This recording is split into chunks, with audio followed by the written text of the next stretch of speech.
ôi với chú cần nu nền bếp té huồn tham bếp té cần xã rủ rel mình dấu trép thế là hiện veranda hay cần là bị phèn lầu đâu à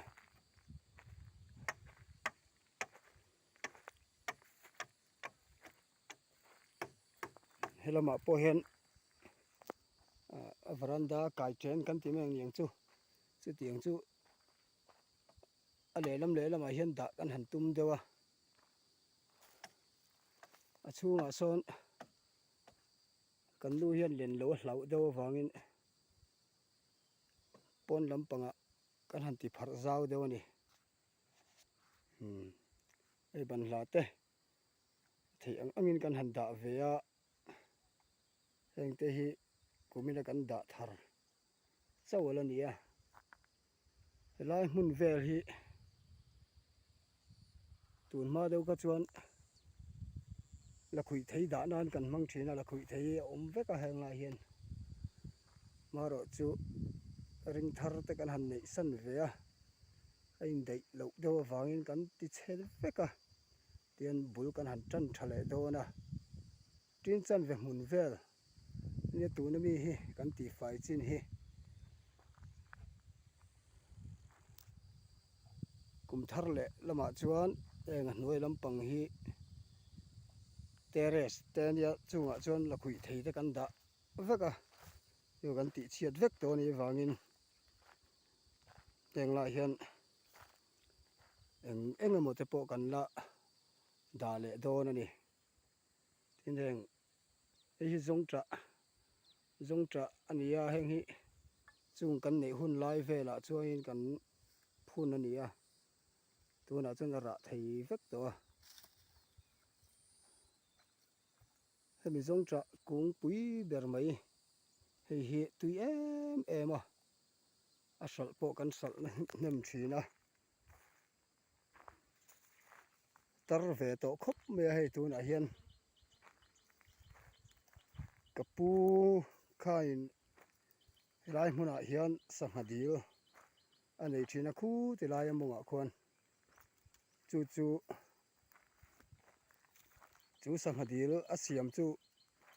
siam lai chuan kapianga sangha dil nen chuan kan in rual che che a kum somli zet ani ve to ni chu heng te pawh hi chung hun lai vel ami chu ani a kan zong tra hi upa ve to tra khop mai then khat te chuain kan nu pawh hen rual lo mai the ni kan zong tra hi chu tiang vel chu ni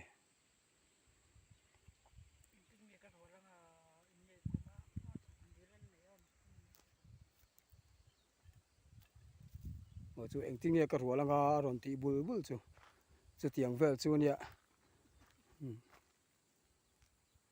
heng ban la phun thar zong hi kan nu phun vek ania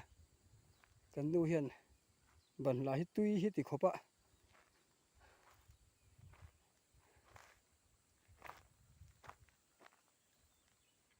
lai song tran nuai khulai rai deuh khu khulai khu sangha dil mun tho ania maro chu ei hi chu fur pui tak taka lo chuan tui a om thei lova ati khuan kan la nuk chhol deuh hria kina chuan sangha te pawh kan la dah ve le mai thei ni fur pui deuh tak taka chuan tuna chuan korah hian tui a luan lo wangin tui dah tur a awm lo ani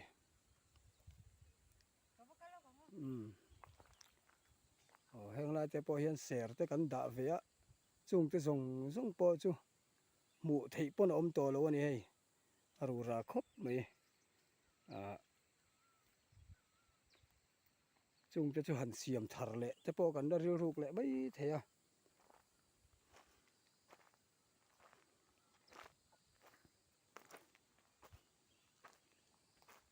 hei kan nu mai an rial khan a deng na sal tuka e tuna chuan hei an ron thang har chho ve le ta a ziawm ve le tan ta eng ban na teng te pawh hei a hniar suau me hei heng lai thì bị tập bộ hay nhớ số mấy nè real khan in a sei sa ve via đi heng lai vel hi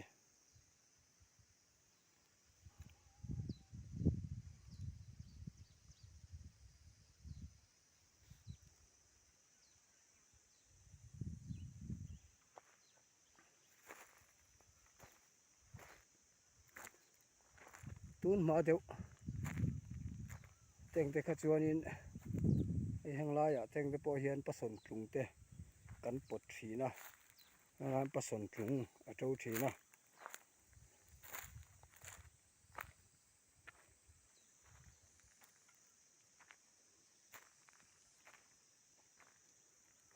tian bal te heng lai hian an ling kan nu hian a ling chho a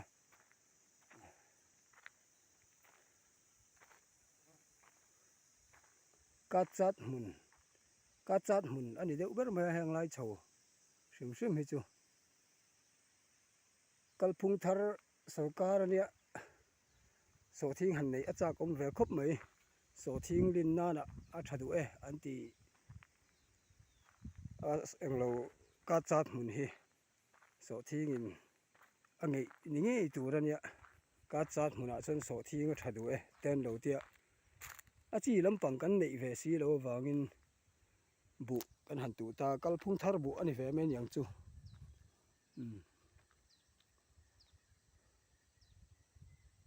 thave tho tura ngai la maro chu a bing ang renga wang hianin vate ti velte chu kan ko ve nge in rin om heng lai ram hi pi te le vasui ti velte hianin adu ve ang reng khop mai a chu wang chuain vate ne na kan ei khop hi chu kan thar ve tura ngai phot mai la tha ome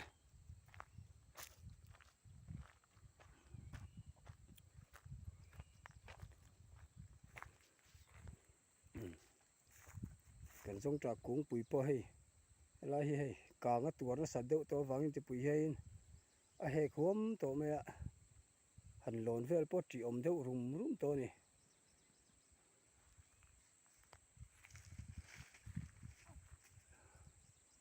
sang asang reng khop me hei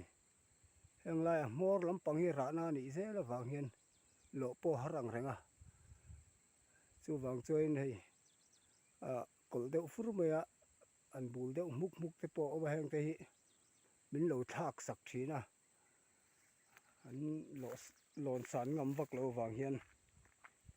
ke ni lam hi chu thing lon lama hian kan ngai tu om lutuk lo dewa eng tin mo hian kam pakaya kan lo le mai thina maro chu mi dang hian an ngam ve lo wang hian an lo azar te min lo thak sak le thina a poi thin khop mai a ra le hi a har thin ro pui bok sia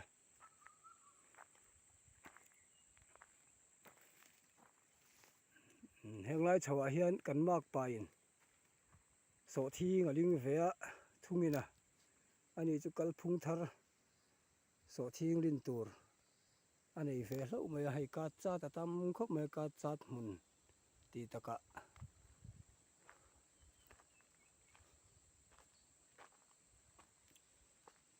eng za chiang e da phi chu ka selo hei tam chu ani lawang a han chin pun ang deuh chu tiang vel chu ni tur a ngai phot mai tiang kan nu pon he chom he du zong beraban le ta ui lampang hi du khopa kan nu hian tu na po hei a fur hul hei hi tuye a ti ni om takani hei a ui po le a tuye lo ma ti mai ani chuan khang hu hi chu tui ni eng tia siam po hian kan nu hi chuan a ho bor mai ni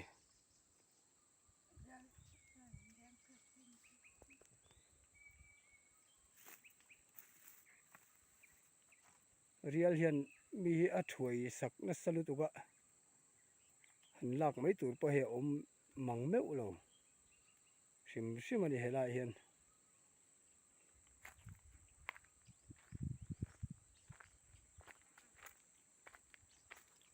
heng lai mi te hi mai an kan mak patan heng lai hian an lo da ve hei lai hi kan tui tlan kong ania he lai hian kan tui tlan ong ve a lai kora hian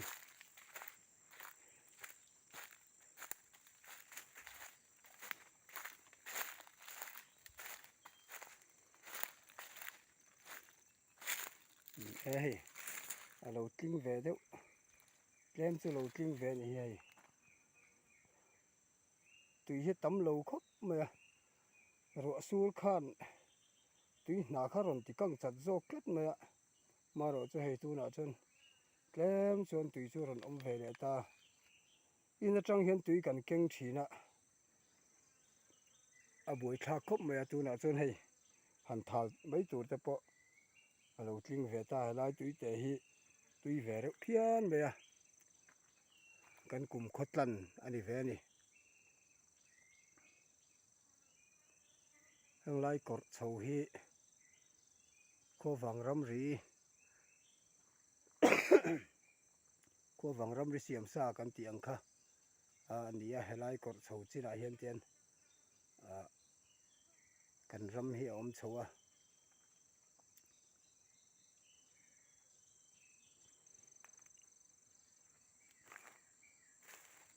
heng lai hmun vel te chu dai nuam ve a dai nuam ve sang sang khop mai hma chuanin kalai heng lai kor velah hi chuanin tui a luang hok thina a hnar lamah khianin changel a tama chung chu vok chaw tan an la nasa em en la rem deuh veka khang atang khanin tui te pawh hi tlem ta deuh ni te pawh na hriat a changel hi tui hna siam tu pakhat chu lo ri chiang khopin kan ka hriat phah ani changel om tak lo atang hianin tui hna hi a tlem khop mai lai hian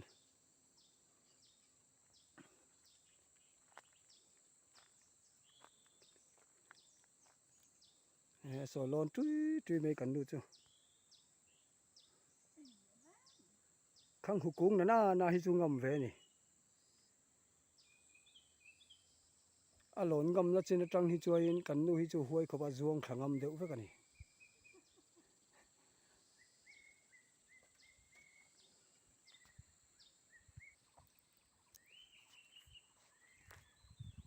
hemi kan zong tra kung atang hian voi thum ka tla to in soi thei wang pawh ni loin hnuai hi thang pui hmun thin kha ania van nei thak tak mai in ka tlan a ngai lo a ka tlak na hi a dup thei em mai a van nei thak thin khop mai a zar ro han ra fu pal kha ka nei thina phar thana sa thei khop mai ma ro chu van ne siamin himdam takin ei voin hi kala thleng theia pathiam in ven na liau ani ti ka hria pathian hne na pawh lawm thu ka soya sang ro pui mai sia zong tra hianin kanau puak ka thla chuanin thiloan om lo ve a tien ti thina maro chu pathian zara adam om chun kalaneri te pawh a ang khop mai sang taka tanga han ta thla kha kani lem lo wangin heng lai bor vel atang hianin voi thum bor vel chu ka tla thla to ni maro chu boruwa ka om chung ka chu thla chu phang ve man tho sang thokhat ve tho ani fit engemaw zat chu ni ve tho ang hei lo om du ve tak chu ni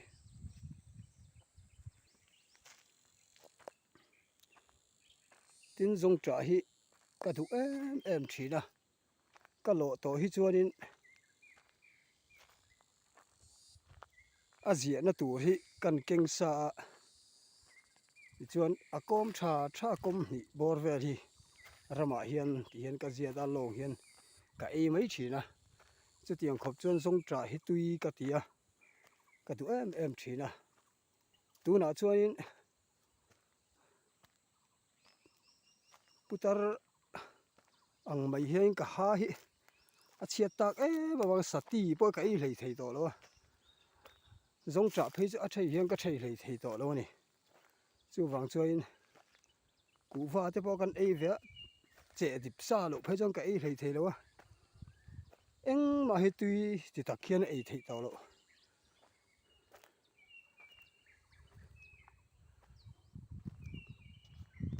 tuna hi alu lampang hi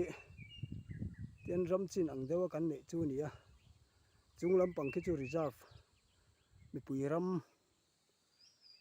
ani to mai a he lampang ero hi chu heng lai tha hi kan ram ala ni a yen ta khu wang ri sa sa lui kor deuh kor ruam deuh oma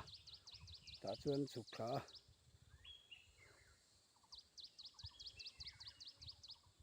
ram hi chu kan la nei zau veng reng khom mai helai chuan mun nuam tak mai ani a kan ram hi thlai pawh a nge a lo tur lampang hi kan chelek ve vak lo a heng lai hian kan chelek ber chu kan nei thin lai khanin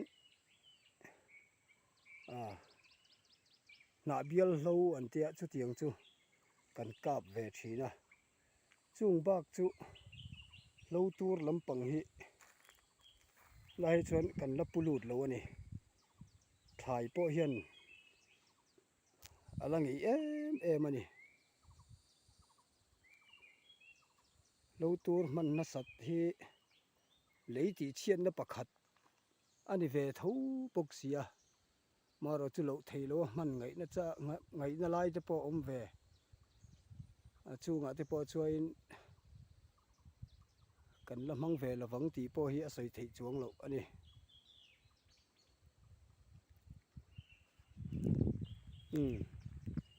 thok le chan don photila ei kan na kan la nei neu neu awangin ati khan du to khri phot mai la